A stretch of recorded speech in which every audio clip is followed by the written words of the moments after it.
Hey guys, what's poppin'? Bienvenue sur ma chaîne merveilleuse. Aujourd'hui, on va s'intéresser aux expressions idiomatiques. Alors, tu me diras, c'est quoi les expressions idiomatiques? What are you talking about? Eh bien, c'est très simple. Il s'agit de phrases ou de groupes de mots que tu ne vas pas forcément traduire littéralement si tu veux comprendre ce qu'ils veulent dire. Donc, pour que tu puisses bien comprendre c'est quoi une expression idiomatique, un idiom en anglais, voici un exemple qui a son équivalent en français. Il s'agit de l'expression a piece of cake. Donc en anglais comme en français, tu utilises cette expression pour dire qu'une situation, quelque chose est facile. En anglais, tu diras it's a piece of cake.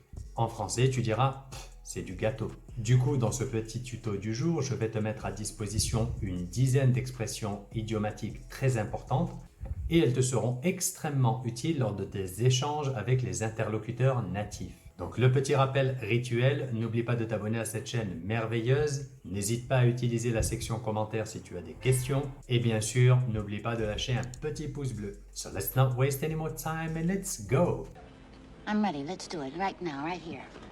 Une expression idiomatique très intéressante à connaître, c'est l'expression to cut corners, littéralement couper les coins. Alors, si tu ne connais pas cette expression, tu pourrais éventuellement la deviner dans le contexte dans lequel elle est utilisée. Cela dit, si tu ne la connais pas, elle se traduira par lésiner sur les moyens, négliger. Donc, par exemple, tu pourras dire When you cut corners on foundation, it is a disaster. Quand tu négliges, quand tu lésines les moyens sur les fondations, c'est un désastre. You don't cut corners. You do it the right way. En français, tu connais probablement l'expression les actions, les actes valent plus que les mots et il existe en anglais l'équivalent de cette expression. Il s'agit de l'expression idiomatique Actions speak louder than words. Actions speak louder than words. Donc en français comme en anglais, cette expression idiomatique sera extrêmement utile envers les gens qui ne font que parler mais qui n'agissent pas. His actions speak louder than my words ever could. Le prochain idiome que je t'invite à apprendre, il s'agit de l'expression tourner autour du pot en français, qui se traduit en anglais par to beat around the bush. C'est le cas notamment des personnes qui, pour une raison ou pour une autre, ne sont pas directes. À ce moment-là, tu pourrais leur dire stop beating around the bush, get straight to the point. Arrête de tourner autour du pot, viens-en au fait. Why beat around the bush? Alors, en anglais, pour dire « ça me rend fou », tu diras probablement « it drives me crazy » ou peut-être « it drives me mad ». Mais sache qu'il existe une expression idiomatique pour dire exactement la même chose et ce sera « to drive someone up the wall ». Littéralement, conduire quelqu'un sur le mur. Donc, si une situation où une personne te rend fou ou folle, au lieu de dire « it drives me crazy », tu diras « it drives me up the wall ». Man, my neighbors are just driving me up the wall. La prochaine expression, le prochain idiome que je t'invite à apprendre, il s'agit de l'expression to hit the books, littéralement frapper les livres. Alors, tu l'auras probablement déduit, on ne traduira pas littéralement cette expression pour en comprendre sa signification. To hit the books, ça veut dire étudier durement, étudier sérieusement. Donc, pour dire je dois étudier durement, je dois étudier sérieusement, au lieu de dire I have to study hard, tu peux dire I have to hit the books. But Dad. Well, I'll let you two hit the books.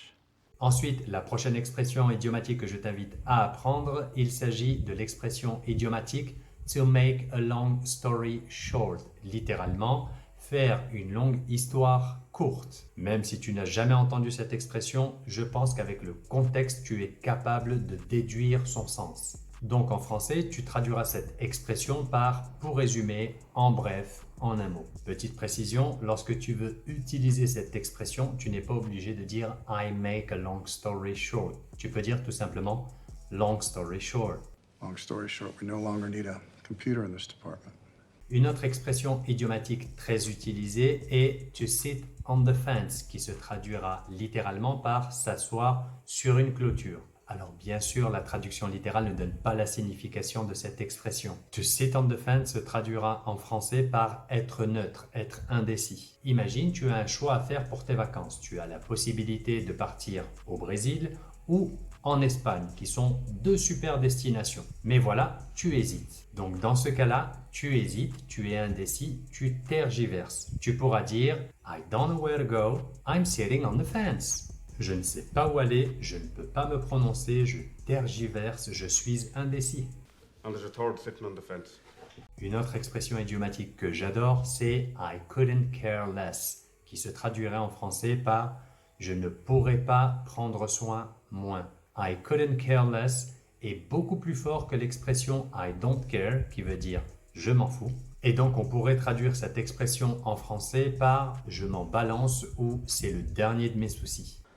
I couldn't care less about the party. Donc voilà, notre leçon touche déjà à sa fin. Dis-moi dans les commentaires quelle est l'expression que tu as le plus appréciée. Bien sûr, n'oublie pas de t'abonner à cette chaîne merveilleuse et de lâcher un petit pouce bleu. So, thanks for watching, just take care, have a lovely day, of course, stay safe and talk to you soon. Cheers!